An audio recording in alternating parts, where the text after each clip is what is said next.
أعوذ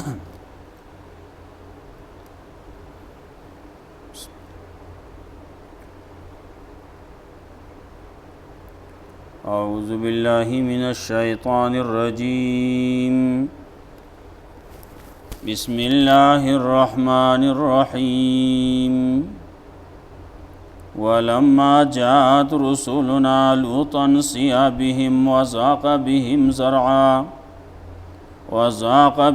زرعا وقال هذا يوم عصيب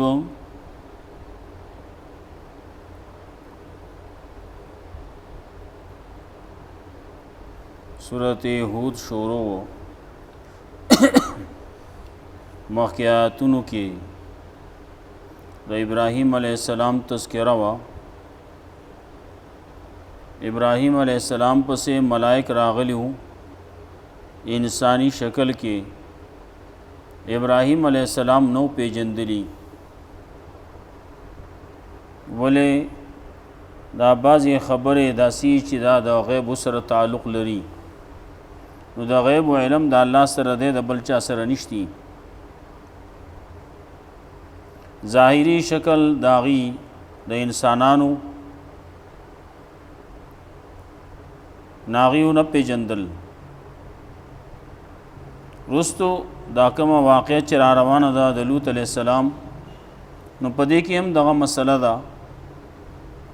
د غیب علم د الله سره دی، د بل چا سره نشتی. لوط علیہ السلام په سخته پریشانی کې دی د دغه ملمنو د وجنه. ملمانه راغلی انسانی شکل باندې،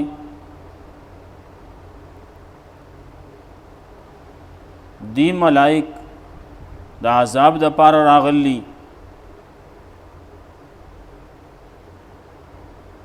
لوط علیہ السلام داغي د وجنه په تکلیف کې دی، سینې تنگ شوی دا، داغي قوم په وجه باندې یا داغي په وجه باندې خپه شوی دی. بیا خلق راغلی ناغي ته یو قسم منت زاری او تم کوي چې خلقو د الله نه ویریږي، ما مشرموي زما ملمنو بارکی، او داسیم وی الیس منکم رجل رشید.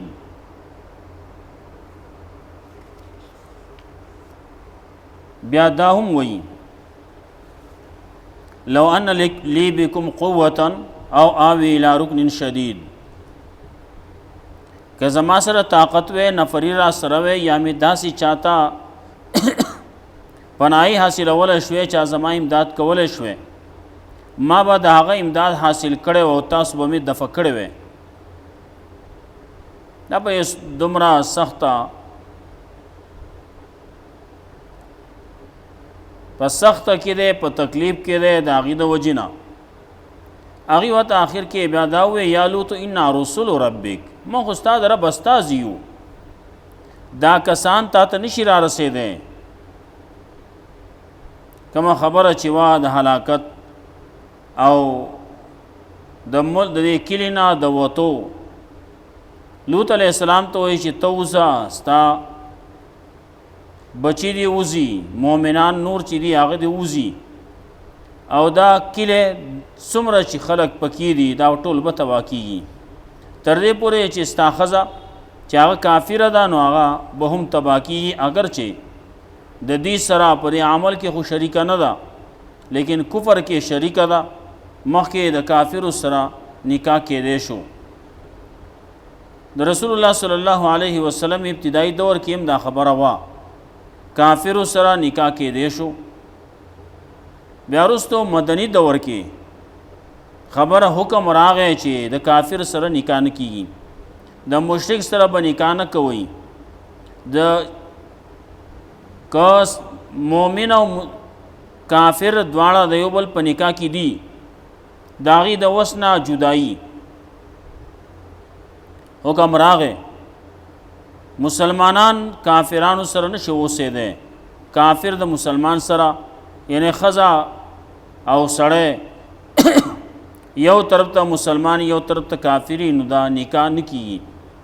که داسې وشي چې یو سړی وس مرتد شي کافر شي، نو هغه به هم داسې وي چې نکاح به ماتي.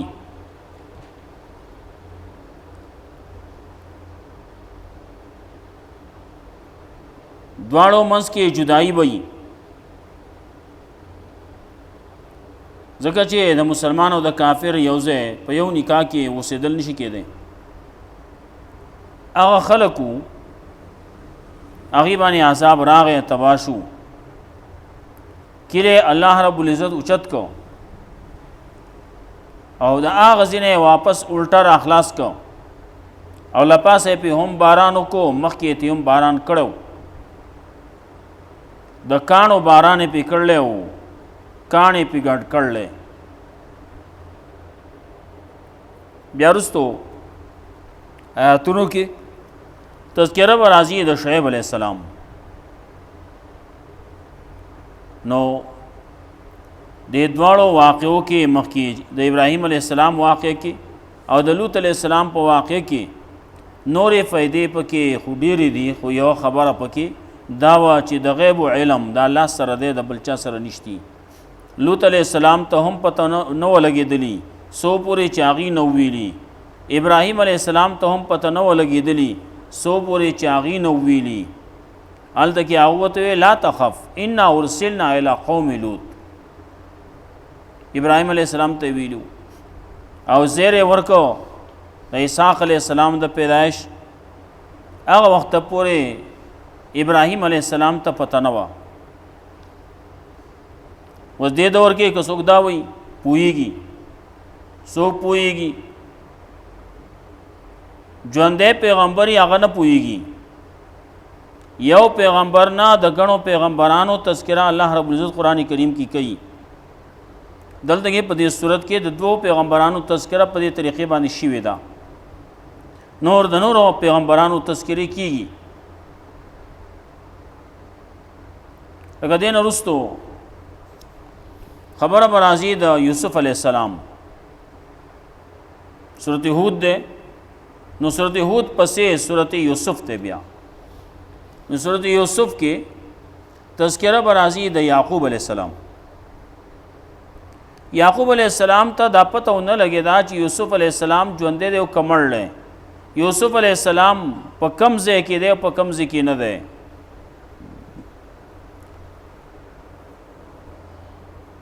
څه چل شوی دی، خلک دارونه څه سازشونه کوي، د دې څه پته معلومات هغه ته نه و. الله رب العزت د طرف نه کله وحی راځي، کله ویل کېږي، کله القا کېږي، هغه خبره د هغې د وجې نه بیا پېژندلی کېږي او بیا معلومیږي. د وحی په ذریعه باندې معلومیږي، بغیر د وحی نه د هغې خبره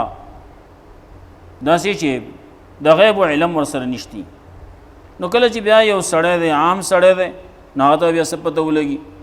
هغه ژوندی دی، هر څه چې دی، ولی دی که بزرگ دی که پیر دی که هر شی چې دی، نو هغه ته به څه پته ولګي. کله د جناتو تذکره هم الله رب العزت کوي چې جناتو سره هم د غیب و علم نشتی. په دې باندې الله رب العزت واقعات ذکر کوي د جناتو. بیا خاص کر هغه واقعات ذکر کوي چې سلیمان علیه السلام جومات جوړاو او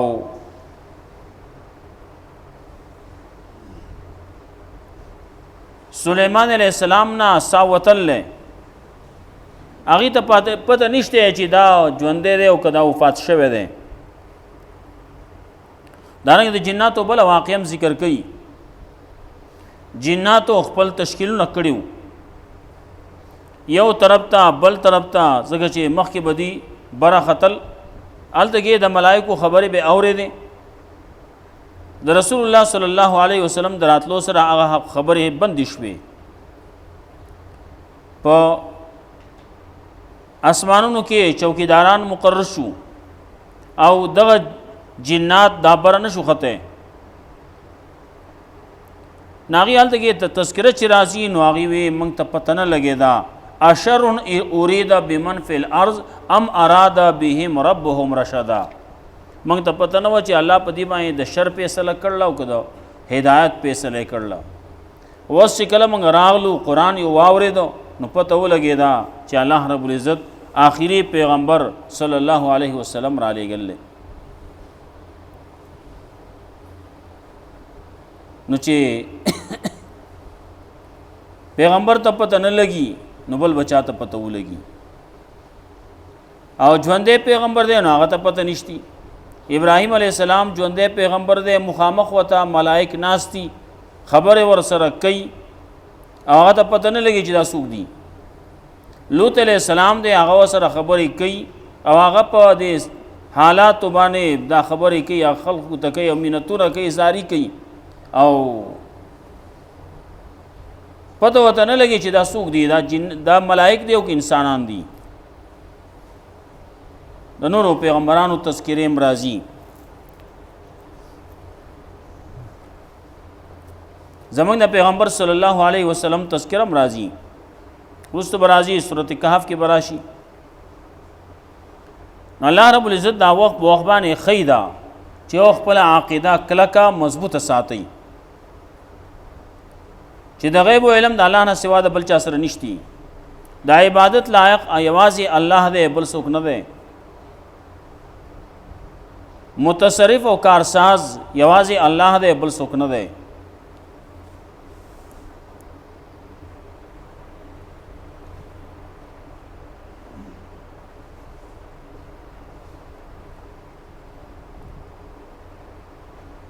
ولما جاءت رسلنا لوطا سيء بهم وضاق بهم ذرعا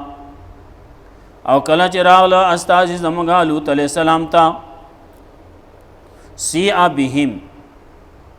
خپشو یا خپکړې شو د دې په وجه باندې وضاق بهم ذرعا او تنگ شو په هغه باندې سینه داغي د وجنه دغه ملمنو د وجنه د سینه تنگ شو یا دغه قوم په وجه باندې داغه سینه تنگ شو وقال وی نو په ظاهر کې ملمنو ته اوسره نشي ویلې لیکن وای دا پسړه کې وای الله ته پته وا الله زکه دلته کې وای هاذا یوم عصیب دا ورځ د سخت ورځ د چې دا چل پکې وشو ملمانه باندې راغله دا قوم چې دی نو دا خو بد قوم دی دا و زما د ملمنو بیزتی کوي د ملمنو بیزتی چې کیږي نو دا زما بیزتی ده کنه وجاءه قوم يرون الیه او راغ تا قوم داغه يهرون الیه چې منډه والے اغیتا منډه والے لوط علیہ السلام طرف تا ومنډه ما را روان دي وجاءه قومه يهرعون إليه ومن قبل كانوا يعملون السيئات او دي مخکې دینا چې کارونه به کول د بدی بدکار قوم او بدکار خلقو دا بعضی کارونه دا زمونږ په دې زمانه کې هم دي رسول الله صلی الله علیه وسلم فرمایلی لتتبعون سنن من كان قبلكم تاسو به مخکینی قومونو چې سکړلی تاسو په هغه پسې ځئ دې قومونو کې دې زما په دې امت کې هم دا مسلې پیدا کیږي دا ګناهونه څومره چې مخکینو قومونو کې تیر شي دي هغه په دې کې پیدا کیږي نو رسول الله صلی الله علیه وسلم فرمایلی لتتبعون سنن من كان قبلكم شبرا بشبر وذراعا بذراع تاسو هم داغي په نقش قدم باندې زی لويش په لويش باندې غز په غز باندې داغي په قدم باندې په قدم گدی خبره پکې هغه کې یو خبره پکې دام کړل کای چرې یو سړی خپل مور ته راغلی نو دلته دا خلک به هم خپل مور ته راتلل کوي تاسو خلک به پکې پیدا شي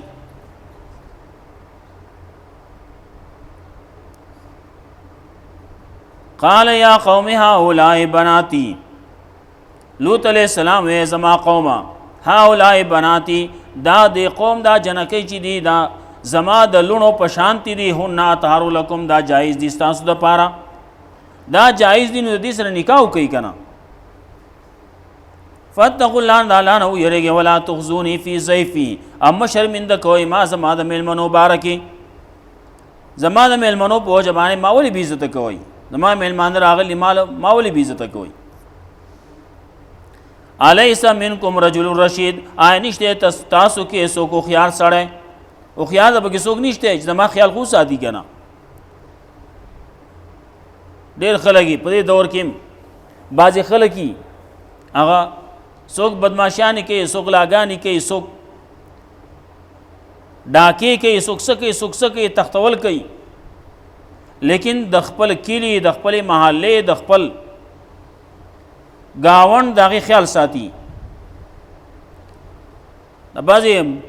کلي داسې وو چې په هغې کې دا قصې به کېدې، لیکن د خپل کلي خلکو ته څه نه وې. دارنګې بعضې خلک داسې هغې بعضې خلک د ګڼ کپان وي ګڼ کپي کوي، خلکو نه پیسې واخلي، خلکو نه سودا واخلي، خلکو نه بل څه وکړي، لیکن د خپل کلیوال نه نه کوي. ولې دې کې زه بې عزته کېږم وایي. ډېر خلک داسې تېر شي دي. نو څه چې کوي نو هغه د بل چا سره، د نورو خلکو سره کوي، د لرې خلکو سره. او بعضې خلک وایي داسې هغې شناختي کارډونه چې ورکوي نو هغه هم داسې ورکړي چې پته پکې بدله کړي. هلته کې چې کله سړی ګرځي، سړی کم ځای کې دی، دا په بل ځای کې دی،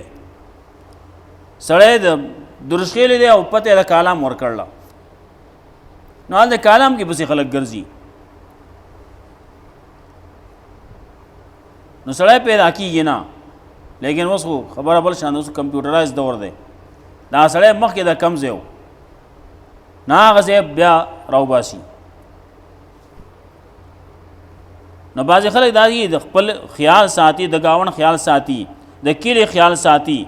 د ورورولۍ خیال ساتي، هر څه کومه، خو د خپل کلیوالو سره د خپل ګاونډ کې چم ګاونډ کې داسې نه کوم. رسول الله صلی الله علیه وسلم یو پیرې په خبره داسې هم کړې وه. بعضې بدکاریانې دي، نو بدکاري خو بدکاري که نه، لیکن په دې بدکارۍ کې بیا چې ګاونډي د ګاونډي ښځې سره یو سړی بدکاري کوي، نو دا د نورو بدکارو نه زیاته ده. ولې د ګاونډ په ګاونډ باندې حق دی، نو د ګاونډیانو سره څوک دا ګڼ کپي نه کوي، دا دوکې ورسره نه کوي.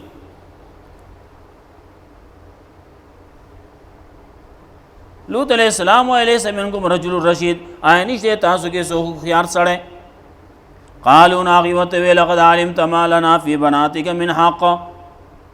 یقینا تا ته پته ده نشته زموږ دپاره ستا په لوڼو کې څه کار. ما لنا فی بناتک من حق، ستا په لوڼو کې زموږ څه کار نشتی. یا ما لنا فی بناتک، ته چې ورته خپلې لوڼه وایې د قوم دا جنکۍ، په دې کې زموږ څه کار نشتی، زموږ کار هغه د هلکانو سره دی.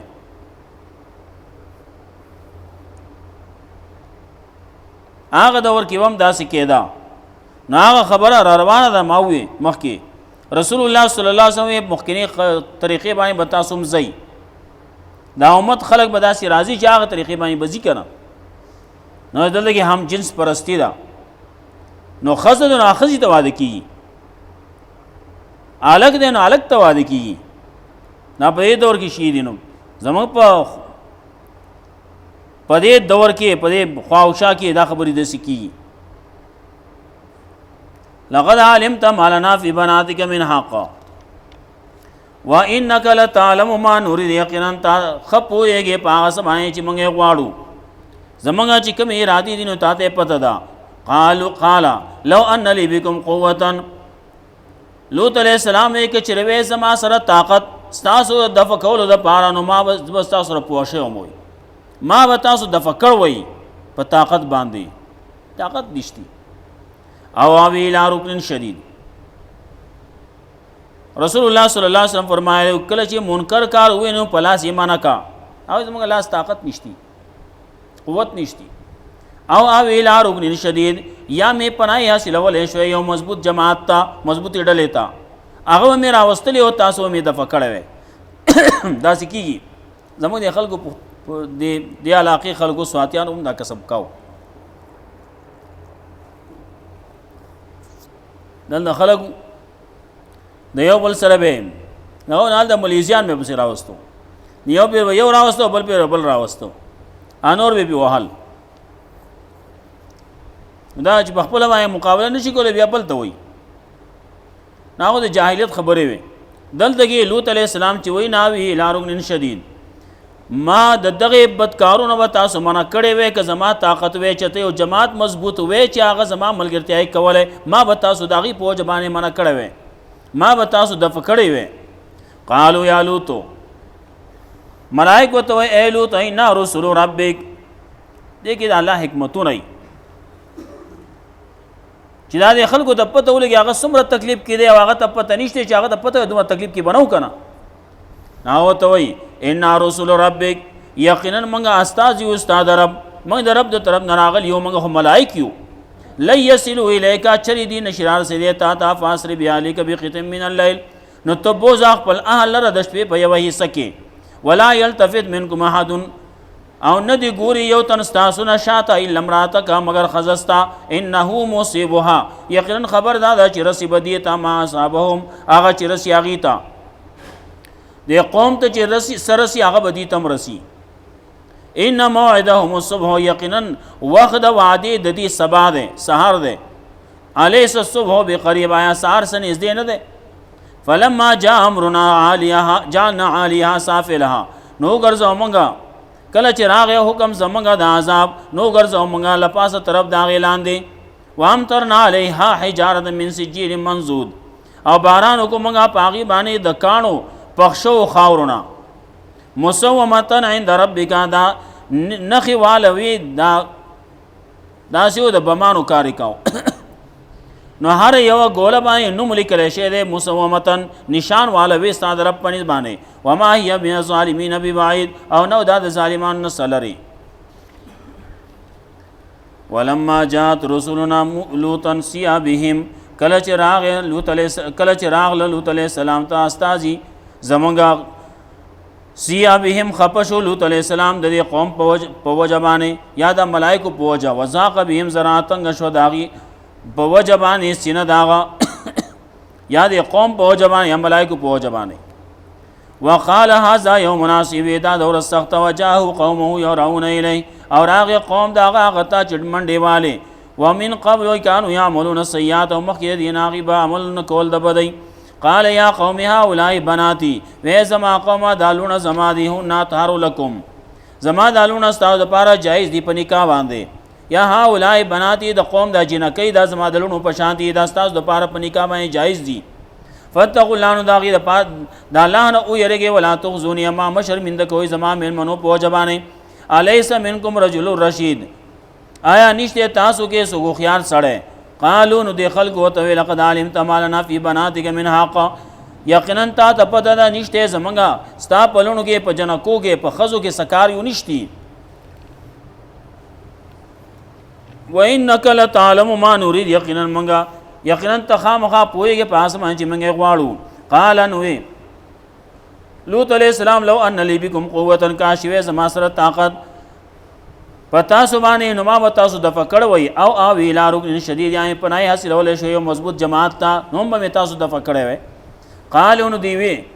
ملائکو ورته وی یا لوط ای لوط انا رسول ربک یقینا موږ استاذ یو ستا د رب د طرف نه لیصلوا الیکا چرې نشي رسېدی دي تا ته فاسر بیالیک بقطع من اللیل نو ته بوځه د شپې خپل اهل لره د شپې په یو حصه کې ولا یلتفت منکم احد او نه دی ګوري یو تن ستاسو نه الا امراتک مگر ښځه ستا انه مصیب یقینا خبر دا ده چې رسي به هغې ته ما اصاب ما چې رسي دې قوم ته ان موعدهم الصبح یقینا زید وعدې وخت د وعدې د دې سهار دی الیس الصبح بقریب آیا سهار څه نږدې نه دی فلما جاء امرنا جعلنا عالیها سافلها کله چې راغې حکم زمونږ د عذاب نو ګرځو مونږ له پاسه طرف د هغې لاندې وامطرنا علیها حجارة من سجیل منضود او باران کو مونږه په هغې باندې د کاڼو د پخشو خاورونه منضود یو بل پسې را روان مسومتن عند ربک چې دا نښې واله وي ستا د رب باندې وما هي من الظالمین ببعید او نه د ظالمانو نه څه لرې الله رب عزت یې موږ قرآن و سنت باندې عمل کول توفیق راکړي